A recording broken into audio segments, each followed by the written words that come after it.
হালি শহরের বাসিন্দা বছর ৩৮-এর রবি দাস জন্ম থেকেই নিজের পায়ে দাঁড়াতে পারেন না। তিনি হাত দিয়ে সাইকেল ভ্যান চালিয়ে হালি শহর থেকে ব্রিগেড ময়দানে এসে উপস্থিত হয়েছেন। আগামী ৭ই জানুয়ারি যৌবনের ডাকে জনগণের ব্রিগেড ইনসাফ যাত্রার পর ডিওয়াইএফআই এর ডাকে ব্রিগেড সমাবেশের ৬ দিন আগেই হাজির ব্রিগেডের ময়দানে। লোকসভা নির্বাচনের আগে ৭ই জানুয়ারি যৌবনের ডাকে জনতার ব্রিগেড, এই নামেই ডিওয়াইএফআই এর ডাকে ব্রিগেড সমাবেশ। আর সেই ব্রিগেড সমাবেশের প্রস্তুতি ইতিমধ্যেই শুরু হয়েছে। দূর দূরান্ত থেকে ব্রিগেড ভরাতে ডিওয়াইএফআই কর্মী সমর্থকদের পাশাপাশি সিপিএম এর বিভিন্ন কর্মী সমর্থক তারাও আসবেন। সেরকমই একজন হালি শহরের রবি দাস। আপনি চলে এসেছেন আগামী ৭ তারিখে ব্রিগেড, এত আগে থেকে চলে এলেন? আমি এত আগে থেকে এটার কারণ হচ্ছে বাড়ি থেকে আমি ওই ১ তারিখে ছেড়েছি। আর এর কারণ হচ্ছে ১ তারিখ দিয়ে কিন্তু একটা শুভ হয় ২০২৪ সালের মধ্যেই একটা লড়াই দেখতে হবে।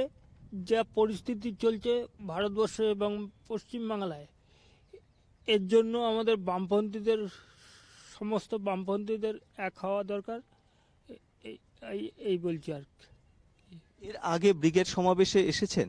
হ্যাঁ, এর আগে যে ২৮ ফেব্রুয়ারি যে ব্রিগেড হয়েছিল সিপিআইএম এর, ওই ব্রিগেডে এসেছিলাম।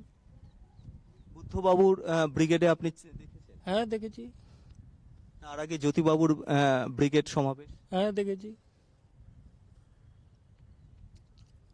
কি মনে হচ্ছে এখন যেভাবে সংগঠন রয়েছে এবং আমরা দেখেছি যে এর আগে বিধানসভাতে কোনো আসন পায়নি সিপিএম, লোকসভাতে পায়নি, কি ঘুরে দাঁড়াতে পারবে? দেখো, ওইটা হচ্ছে মমতা ব্যানার্জির, ওইটা হচ্ছে ছুরি ঘোরানোর গল্পের মতো।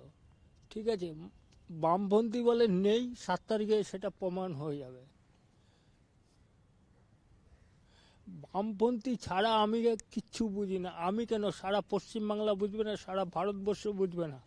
এখন যা পরিস্থিতি চলছে, ওই মমতা মোদির খেলা হচ্ছে। ২৪শে ডিসেম্বর একটা ব্রিগেড হয়েছিল, সেই ব্রিগেডটা হচ্ছে বিজেপির ব্রিগেড এবং ওনাদের যে একটা সংঘ আছে সেই সংঘের ব্রিগেড ছিল।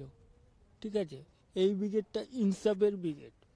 আপনি নিজেও ইনসাফ যাত্রায় পা মিলিয়েছিলেন? হ্যাঁ, হালি শহর থেকে পুরো বরানগর পর্যন্ত গিয়েছিলাম। এর প্রতি ভালোবাসা আর এই যৌবনের ডাকে যে ব্রিগেড সমাবেশ, সেই ব্রিগেড সমাবেশের অনেক আগে থেকেই তাই ব্রিগেড ময়দানে এসে নিজের কথা জানালেন রবি দাস।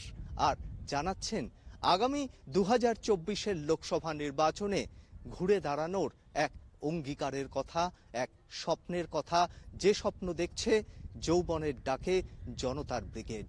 ক্যামেরায় সুবীর সরকারের সঙ্গে সত্যসুন্দর ভট্টাচার্য, কলকাতা টিভি।